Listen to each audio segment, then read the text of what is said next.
Yesterday, we had a party at our house, and we decided to make a large photo frame for the guests to take family pictures in. So we decided to make a video showing you how. We hope you enjoy! To make the photo frame, we used a large cardboard box and wooden trim or molding to make the edges of the frame. We also used a box cutter, a saw, acrylic paint, wood paint, washi tape, and scotch tape. So the first thing we did was we took the wooden trim and placed it on the cardboard to see how big of a photo frame we were going to be able to make. The final measurements for the frame were 30 by 45 inches. After that, we used a box cutter to cut off the excess cardboard. We placed a cutting mat underneath while doing this so as not to cut the carpet. We also miter cut the edges of the wood trim at 45 degrees so it looks more like a photo frame. You'll need a saw for this.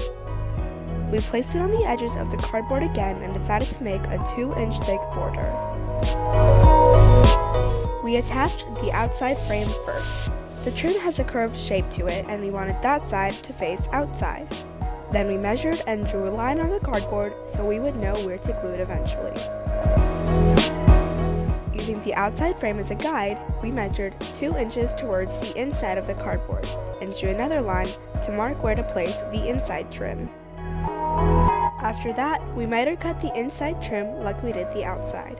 However, this time the curved edge was facing the inside of the cardboard. Now it's time to glue. We tried using E6000 and hot glue, but in the end, wood glue was the only one that actually worked. We really didn't want to use wood glue in the first place because it's slow drying and requires clamps to hold the wood down, but that's also why it worked best. We let it dry overnight, then glued on the inner trim. After that had dried, we used the box cutter to remove the inside of the cardboard until we were left with this. Then we took some gold acrylic paint and painted the cardboard. Since the gold color wasn't that opaque and the cardboard was already a pretty dark color, it took about 3 coats. Next, we took some white washi tape and covered the edges of the photo frame to make it more neat. Now this side of the photo frame looks pretty good, but what about the back? For this, we took some black and white scotch tape and placed it in the middle of the 2-inch border. Then we covered the rough edges with black washi tape to complete the look.